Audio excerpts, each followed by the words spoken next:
welcome to 50 Shades of Shilamida with your hostess, Shilamida. I'm super excited to come to you today and talk about love. One of the greatest things that I've accomplished in this life is manifesting the most beautiful, soulmate, unconditional, true love ever to be alive. I have the greatest love story of all time, but it wasn't always rainbows and unicorns. It took a lot to get to where we are, and it's been 12 years in the making. And so today I wanted to share with you a little bit of how I was able to manifest this kind of love, because there was definitely a time in my life where I didn't think that this kind of love was available to me. I didn't think that I was lovable. I didn't think that I was going to have unconditional love, because I was conditioned to think growing up that we were supposed to get married at a certain time, and I thought I was going to be married by the time I was 25, have a house, a white picket fence, and a dog. I don't even like animals, so I don't even know why I desired that. But that's kind of what society told me that I was supposed to do. So when 25 came and went, and then 30 came and went, and time started to fly, I just thought that maybe I wasn't available for that kind of love. But deep down inside, it was my greatest desire, and I had the feeling that love was going to come. And that's one of the most important parts of manifesting, is feeling the feelings inside.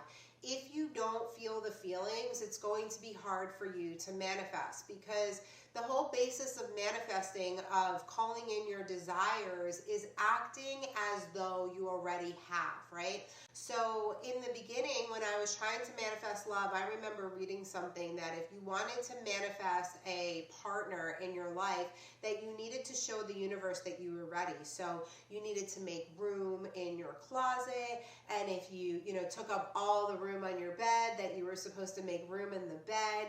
And it was hard. I lived in this small apartment. I was like, there is no room for another person to live here with me. But instead of doing that, I really started focusing on what it was that I desired and what it was that I was seeking, right? A lot of the reason why we're not living out the lives that we desire is because we don't even know what it is that we desire.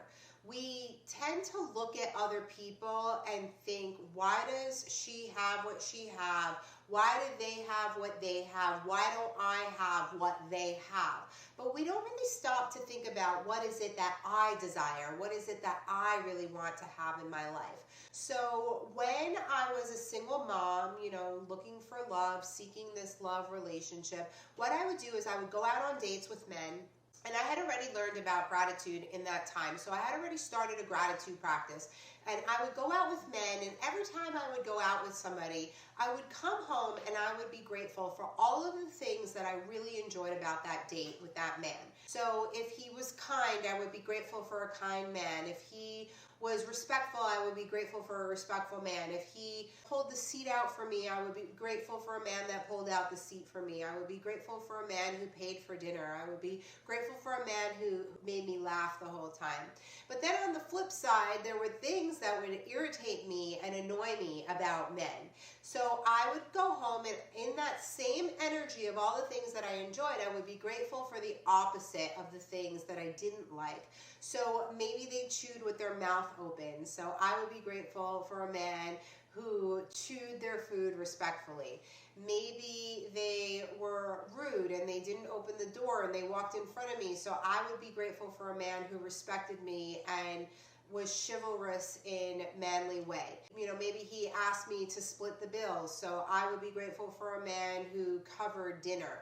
And I just started cultivating the energy around what it was that I desired. Instead of looking at other people's relationships and wondering why I wasn't in a relationship, which, by the way, is what I spent a lot of time doing. Before I really understood gratitude, I was a super negative person, and I was jealous and I was envious, and I was looking at all other people and wondering why I didn't have what they had.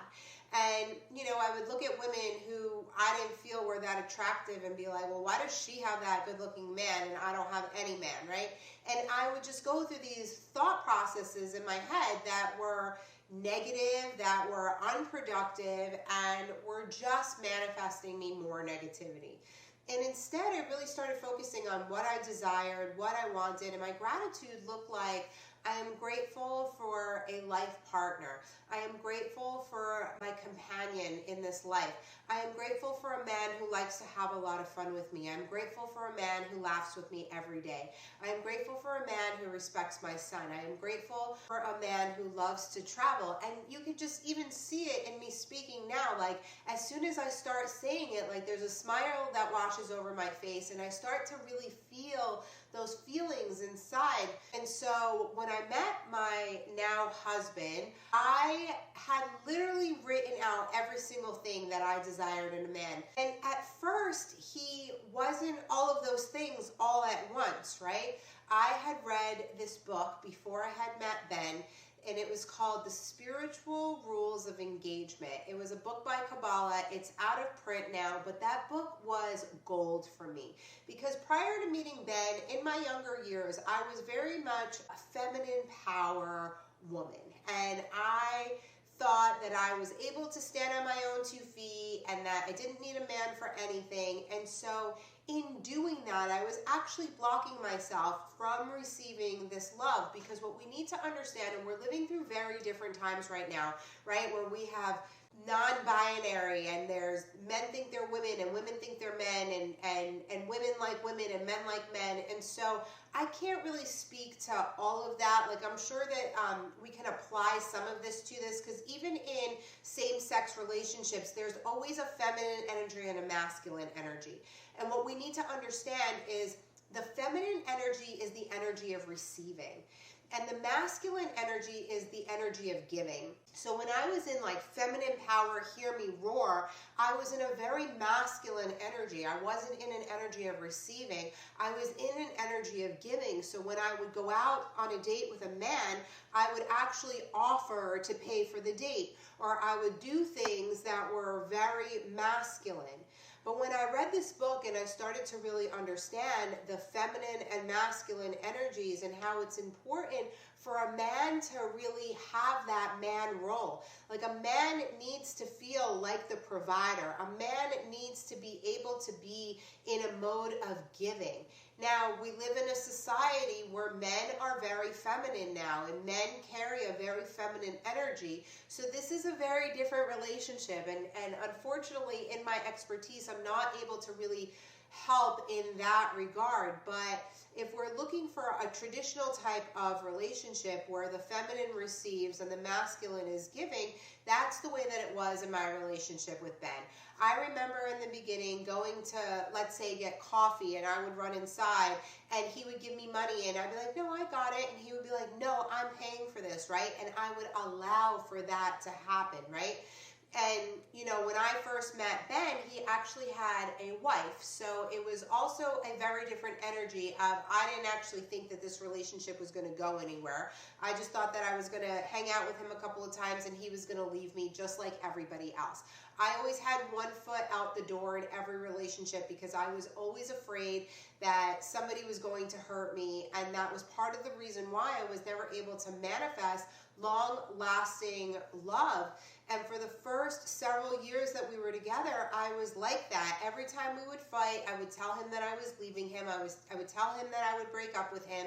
And it was just such a tumultuous place to be. And I know that there's a lot of women and men who do that they fear getting hurt, they fear the unknown, so they would rather create a situation where they're just going to get broken up with than to actually go through and see what it would be like to cultivate this love and actually live in this loving relationship. So it wasn't all daisies and roses in the beginning. We do have this incredible love now. Like this morning, like if anybody read our text messages, they would be like, aw, because like we just have this profound love for each other now. And it's because while I was manifesting him, he was also manifesting me.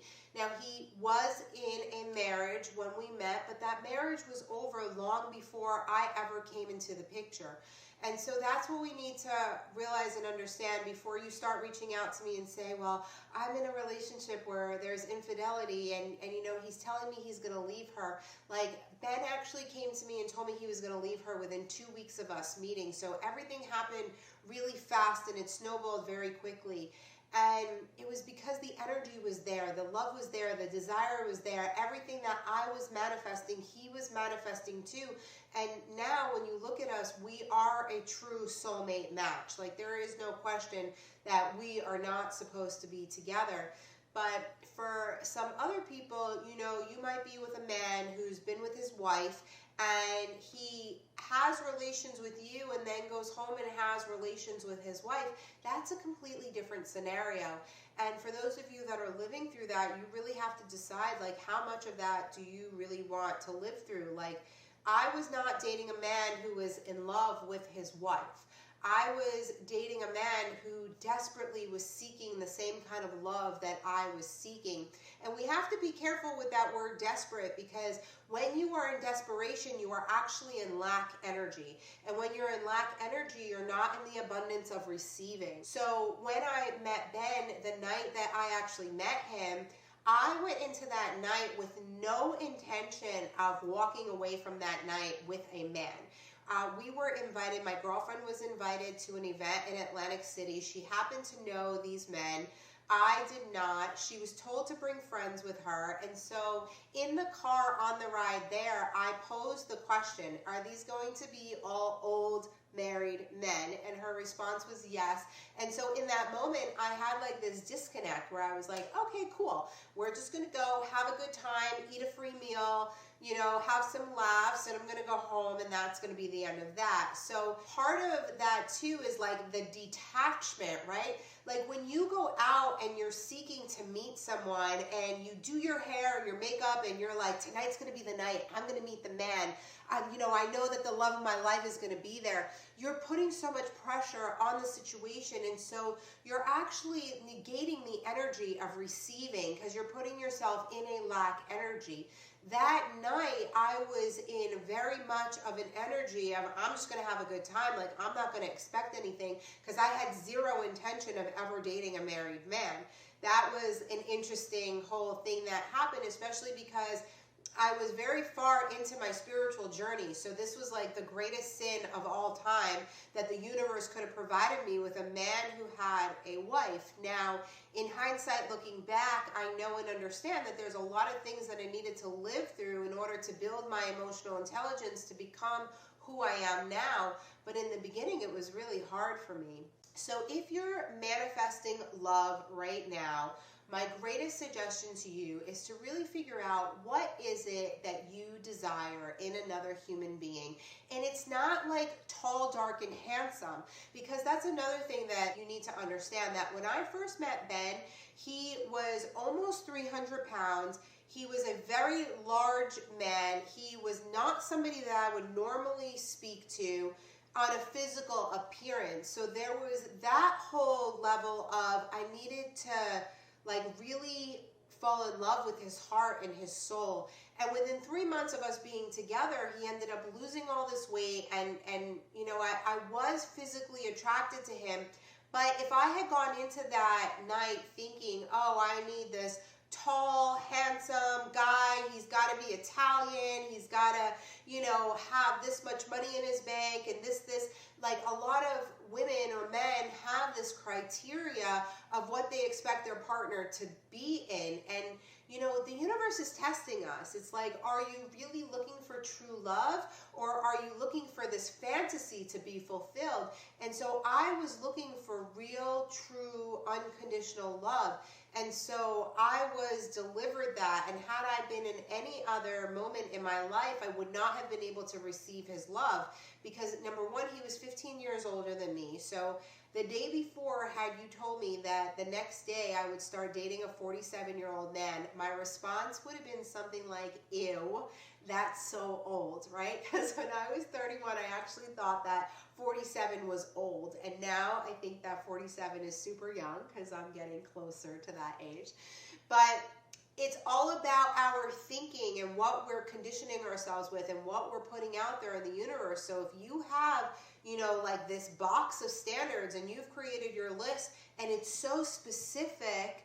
That is why you have not yet received the love that you actually seek and desire, because there's too many conditions around it. You're trying to control the energy too much.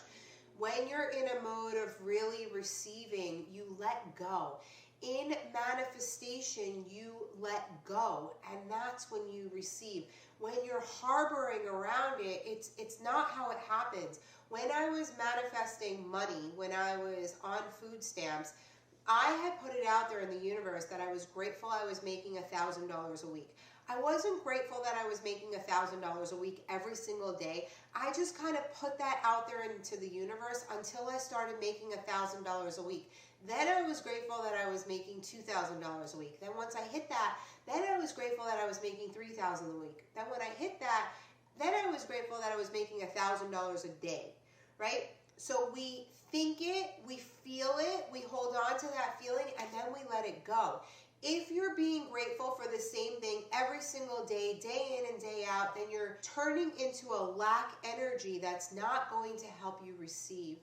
So I hope that you manifest the love of your lifetime. I have the greatest love of all time, and it is my greatest desire for everybody to experience this kind of love. And if you're in a marriage or a relationship that is not filled with this kind of love, just know that you are in control of that relationship, and you are allowed to leave that. And in some instances, that's going to be really hard. When I left my first son's father, I wasn't married, so we didn't have to get divorced. I know that divorce adds like a whole nother layer onto it, but my Ben lived through a 6.5-year divorce. We lived through a 6.5-year divorce, which was the hardest 6.5 years of our lives until COVID happened. And then, it's just knowing that even though it's hard, you're going to get through it. We stay in these relationships because we're so used to the pain, and we get comfortable within it, and we think it's better to stay in comfort than to go into the unknown, right? It's like if you're in this relationship where you're being abused, or you don't feel like you're loved, or there's infidelity happening, and then you think, well, what if I break up with him and I never find anybody again and I'm alone for the rest of my life? Or what if I leave him and then I have to go through another relationship like him? Or what if, and we only think of the negative, but what if you leave him and you find the greatest love of all time? What if you leave him and you become the most magnificent version of you? What if you leave him and being alone is the greatest thing you've ever experienced, right? So we only think of the negative, and we don't think of all of the good that can come out of it. So I invite you to take a journal tonight and really start thinking about what is it that you deeply desire, and go past the looks, go past the physical, go past everything. And how is it that you want to feel? What would it feel like if you were deeply in love? What would that look like for you? Where would you be? How would you live? What would you do on a daily basis? And I want you to really imagine that for yourself, because I know that if your greatest desire is really feeling this deep gratitude for love, that you will be able to receive that at some point in your life. Thank you so much for joining me. I love spending this time with you. You can find me all over social media. Please reach out to me anytime you want. My website is www.shilamida.com, and I will see you again on the internet. Thanks so much.